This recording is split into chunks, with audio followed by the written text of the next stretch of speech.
Hi everyone, my name's Alyssa. Welcome to my channel, The Redhead. Today I'm doing the Philosophy of Reading tag made by Brandon over at Brandon's Bookshelf. You may have noticed this tag getting around because it's a pretty good one and I think a lot of people are really digging it. Brandon is an excellent creator. He puts so much thought into his content. You can really tell that he is very thoughtful and very meaningful in his videos. I would definitely recommend you check his channel out, but I'm not surprised at all at the success of this book tag because while I don't think it's BookTube's fault and I don't want to insult anyone, I think the algorithmic demands of the platform to fulfill a quotient of weekly content sometimes drives what should be really meaningful content, talking about books, into really repetitive and monotonous content at times.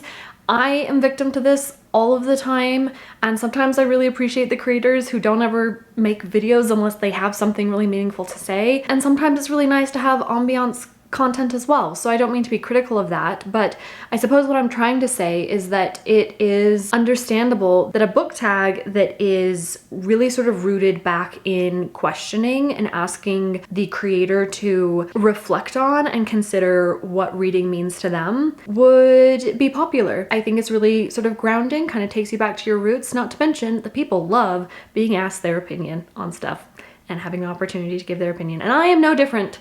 So I'm doing this tag. I was also tagged by Britta and I am so honored. Thank you very much for tagging me. We should jump into it, but before we do, I have one more thing I have to say, which is that I noticed this tag immediately when Brandon made it because the title just sounded very fascinating. And I immediately clicked on his video, and I'm gonna be honest with you. I listened to half of his first question and I already knew that I wanted to do the tag. And so I stopped the video. Same with Britta Bulher. I could see that she had mentioned me. You can kind of see that in like the YouTube studio. So I went to her video and same thing, I didn't watch it. I really wanted to be able to give my authentic and unencumbered, uninfluenced responses to these prompts. And so full disclosure, I haven't watched any videos of this tag yet, which is why I'm really happy to be finally filming this so I can go back and watch them all. So if there's something about one of these prompts that is like further explained later on in Brandon's video and I missed that, that is part of the reason why, because I actually didn't even watch it. And I'm doing that respectfully and meaningfully, and I just want to acknowledge that I haven't watched them yet, so I didn't want to influence any of my answers to these questions. Let's jump right into the prompts.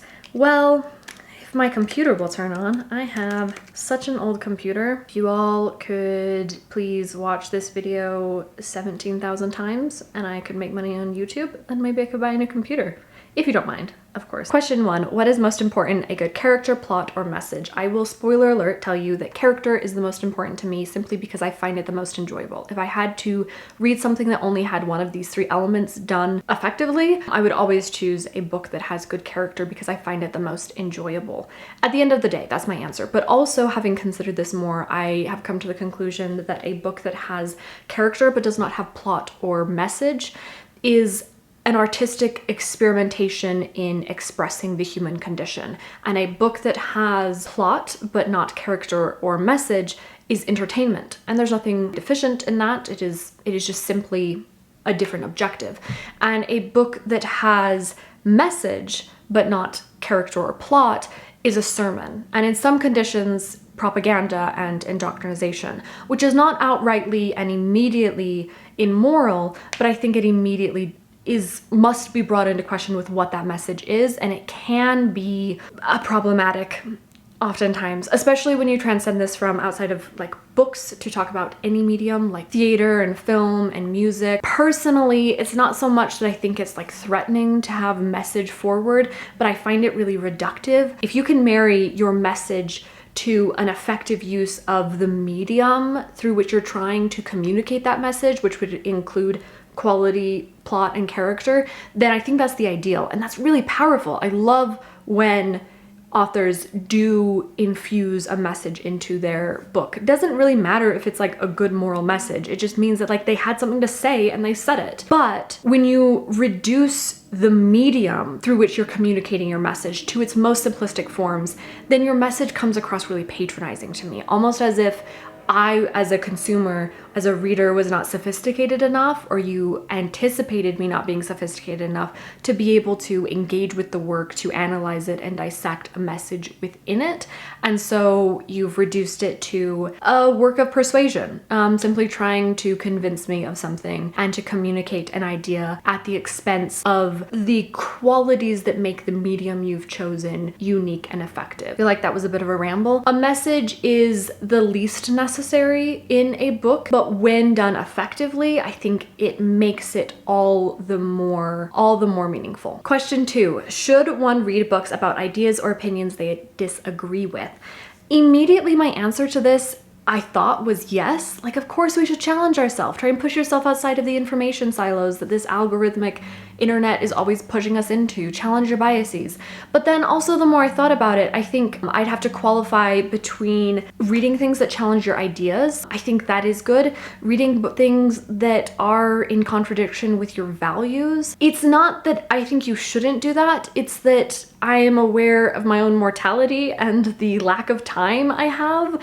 I can't read every book, and spending my time reading something that I fundamentally disagree with is not necessarily going to enrich my life or like really be worth my time. So it depends on how you define this. Like, if reading something that is about ideas or opinions that I disagree with, and that idea or opinion is someone who's anti-LGBTQ rights, like, no, I don't care about reading that opinion because that contradicts my values, and I have reflected and considered that value very extensively, and I've decided how I feel about it.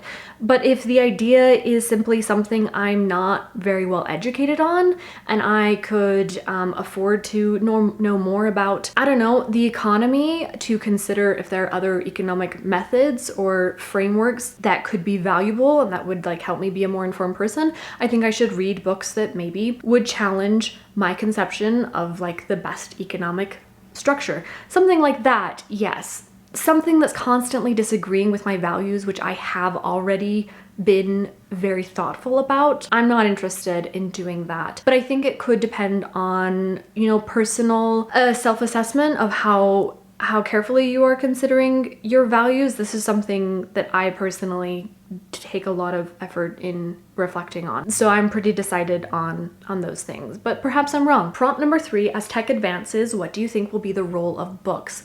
Excellent question. I'm really fascinated with the expression of technological advancements, especially like the internet, in books. So I've thought about this, but also not exactly in this direction. So for me, I immediately think that books that are simply communicating information will be obsolete. Things like encyclopedias or books that would be outside of an academic context, textbooks, you know, just like an introduction to a topic, sort of really broad stroke kind of books, I think will become increasingly obsolete because other forms of medium, especially like documentaries or podcasts or things, will be more efficient forms of acquiring just information. I think that books will then have to offer a more synthesizing experience of ideas where the author is able to look at information from unique angles or synthesize it within different kinds of contexts to make it more interesting and engaging, and to sort of push perception and paradigms rather than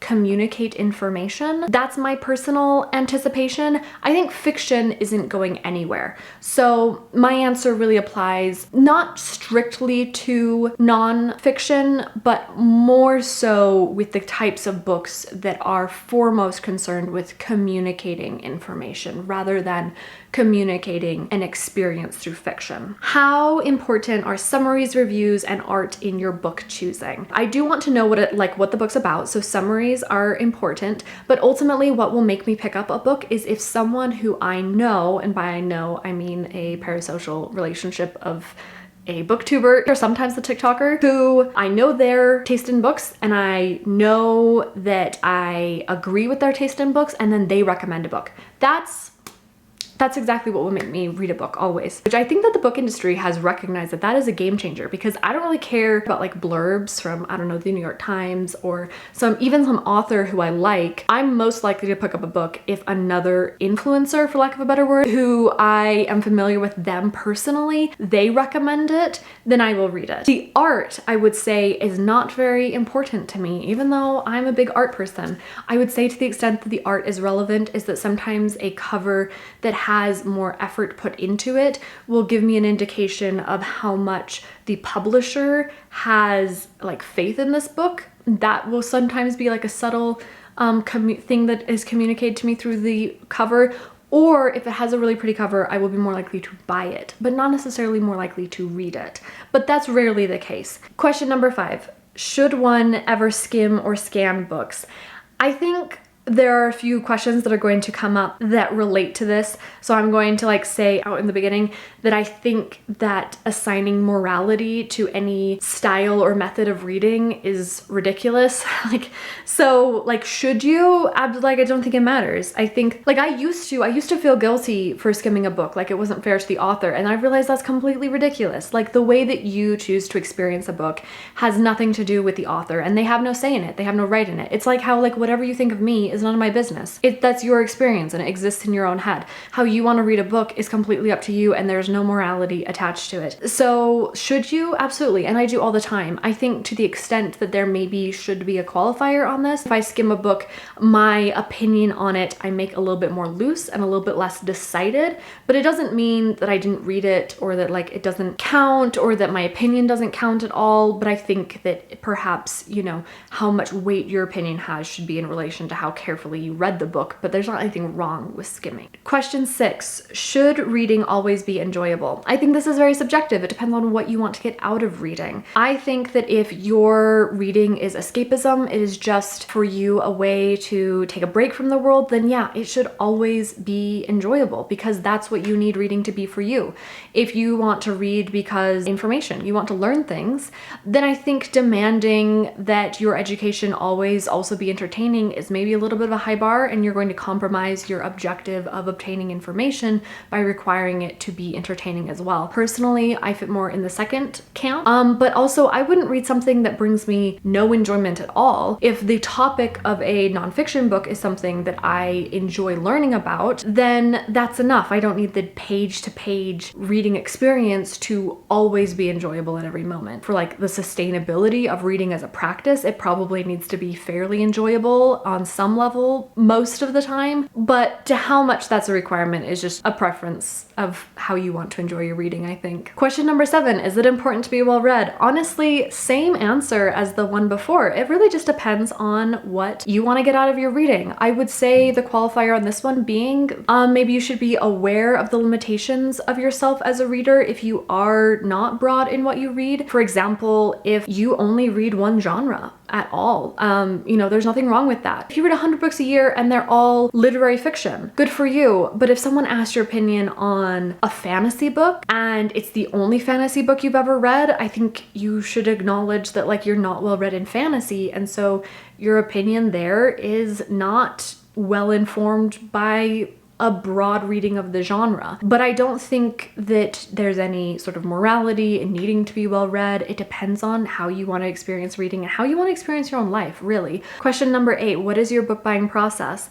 I don't buy a whole lot of books unless there's a reason I want to own them, which is usually I want to annotate them. I cannot get a hold of them to read them any other way except for to buy them. They are very long, so it would be very inconvenient to be repetitively checking out this book from the library, especially if it's like a translated work and I don't know, or just like any work that is, I'm not necessarily going to get the same version of it every time, like a classic. If I'm traveling, I like to buy books for souvenirs. So I will sometimes do that. That's the most like spontaneous reason I'll buy a book. What is your reading process? I'm not sure what to say for this personally. I'm usually reading several books at once, but I don't read multiple from the same genre at the same time usually. It usually makes them feel a little bit muddled in my brain. I prefer listening to nonfiction and reading fiction. retains better. Not sure what else to say. I try not to take a really long time to get through a book because I think it like pretty quickly becomes a drag and I don't like that. So either I DNF it or I finish it. Not always, but generally. Very recently learned that I think I might have to some degree aphantasia, which isn't exactly regarding a reading process, but I've realized I perhaps am experiencing reading very different than most people. I don't know though. Question 10, how do you use what you read? I think this just depends. There's some things that I read for entertainment and I just use them for entertainment and that's it. And then I'm kind of done with them. But I do frequently read for information, for education, because I want to learn something. Personally, I have found, this is hard to say and I don't mean to be pretentious, but potentially compared to most people, I think that I have a lot of cross-pollination of ideas in my mind quite frequently. Like I have the exchange of ideas that sort of merge into new ideas, or I think about them in different ways. And so I think of reading as sort of a way of putting more ideas in my brain. And then you have sort of more ingredients that can be mixed together to create newer ideas and like new ideas and new ways of thinking of things. And I find so much joy out of that. That makes me so happy. That makes me feel really, really alive. So sometimes that happens while I'm reading a book, and sometimes it happens because I've read something in a book and then I'm in a conversation with someone and they bring up something new that connects to that book, and then we have like a new creation of something very interesting and dynamic between us, and I love that. I love it so much. So that's definitely one reason I read books. Question 11, if you could download a book to your brain, would you still read it? I would, because the idea of this actually scares me. I think on the one hand, it would be really cool to be able to just like have tons of information. On the other hand, the idea of being able to download information into your brain sounds like it would create a demographic of the most insufferable people, because having information is not the same thing as processing it, synthesizing it, of engaging with and critically analyzing it. Like just because you read something in a book or someone wrote it down doesn't make it true, or that it is still applicable or relevant to you, or that it is not without plenty of bias and issues itself. So the idea of people just being able to shove more information in their brain and making themselves think that they're experts on stuff without ever like really critically engaging in it doesn't mean people wouldn't critically engage with it, but I think we both know that's probably what would happen. I think that terrifies me. So I think I would probably read stuff just out of not wanting to fall into that trap as well. If this idea interests you, you might want to read A Beautifully Foolish Endeavor, the sequel to An Absolutely Remarkable Thing by Hank Green, where there is a technology that kind of has this capacity. And I think that Hank Green, this isn't the central element of the book by any rate, but I think he does well capture the idea how access to information is not the problem with our ineffective application of knowledge. And I think the internet has made that very clear. The problem is not access to information. So the idea of just downloading stuff into your brain, I don't think it would actually be very, very helpful, because I think processing and synthesizing it into your own experience is a really necessary element, and that reading allows that process to happen. I'm going to whip through the next few because I don't have a lot to say on them, but I might prove myself wrong. Question 12, what are your views on rereading? I think it's great, but I usually don't do it very often because I have so many books I want to read. I just never prioritize rereading a book that I've already read, but I do enjoy doing it at times. Question 13, what makes a book good? And question 14 is what makes a book bad? I honestly don't know how to broach these two questions, because number one, if you're speaking of morality, I think that's an entire philosophical conversation, and I'm not sure if I think there is any definition of a book being good or bad. It is an inanimate object. Are the ideas inside of it good or bad? I think the ideas inside of it can be morally right or wrong, but can the book be good or bad? I don't know. But if you're talking about quality, that is so broad of a conversation and so subjective. I honestly have no idea where to begin with it.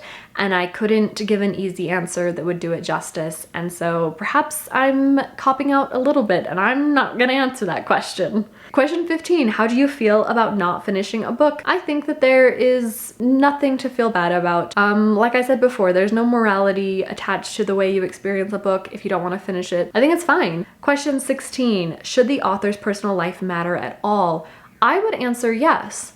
I think there's sort of two ways you could look at this. Like if you have moral dilemmas, concerns of like disagreement with the author's personal lifestyles or values, and that's affecting your reading, I think that's one side of the conversation. But I think like more broadly speaking, any artwork and interpretation of it is enhanced by understanding the context of its creation, and understanding the author, I think, is part of understanding that context. So, you know, as an art historian, like coming from that perspective, I think that understanding art within its context is always important and always more edifying. That being said, I also think there's plenty of an argument for death of the author, and that you can ignore all of that stuff. Question 17 is, if you could only read one genre for the rest of time, what would it be? This is torturous. Honestly, I think I would probably choose literary fiction just because it's really broad, and I don't think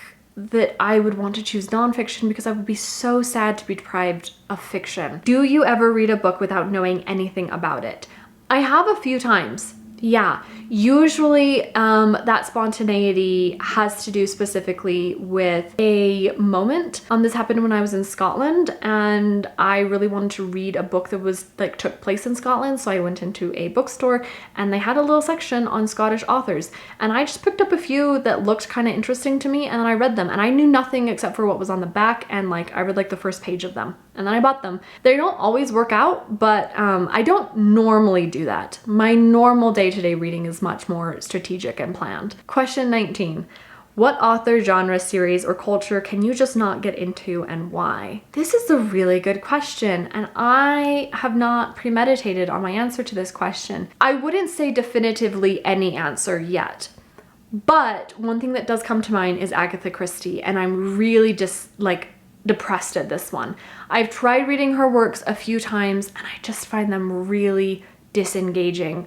I cannot focus. I just absolutely cannot stay engaged in the book, and they're mysteries. I think it's her writing style. I've also frequently found Victorian literature quite difficult. It's very disengaging to me. It has to do with the writing style again, and I don't know exactly what the issue is, but it's hit and miss. There's sometimes been Victorian literature that I really enjoy, but a lot of it I have a really difficult time getting into. I wouldn't throw an entire genre under the bus quite yet. There's a few that I've struggled to connect with. I don't feel like I've read any science fiction that I've really loved, but I also would not say I've read near enough of the genre to be able to say that yet.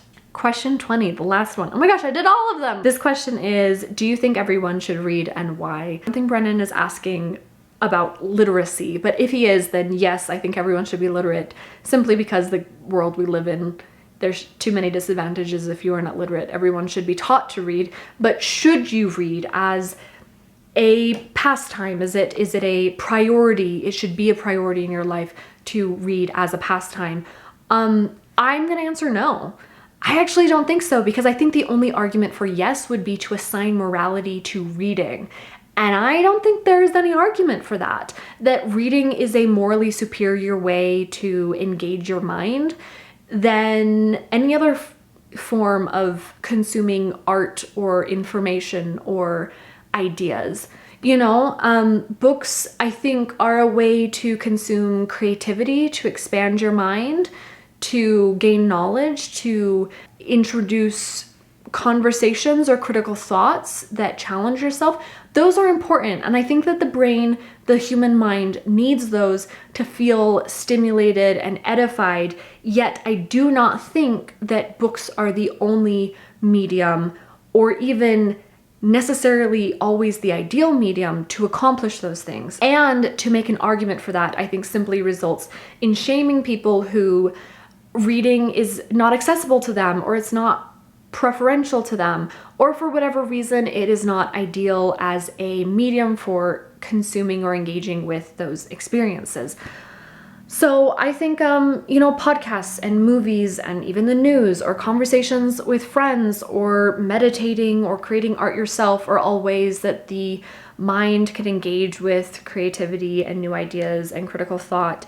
And I don't think that books are always the best way to do it. And if a person finds a way that works for them, then I think that's good. For me, books are great, but I know people that really don't like books, and I'm not going to shame them for not liking books, and I don't think that I am better than them because I like books and I read books. So no, I don't think everyone needs to be a reader. And that's all of the prompts for the tag, and it does not include a prompt where we tag people, so I am just going to interject here to tag some people. And I have to say, this is such an interesting tag. I think it's so insightful into like the style of reader that a person is, and so I'm going to tag some of the bigger booktubers who I really like, and I'm honestly really intimidated to do this. I don't know why it feels like, I don't know, like not proper to do, like this impropriety. We have not been formally introduced, so I shouldn't speak to these people. It's so archaic. I don't know why, but I do kind of feel that way.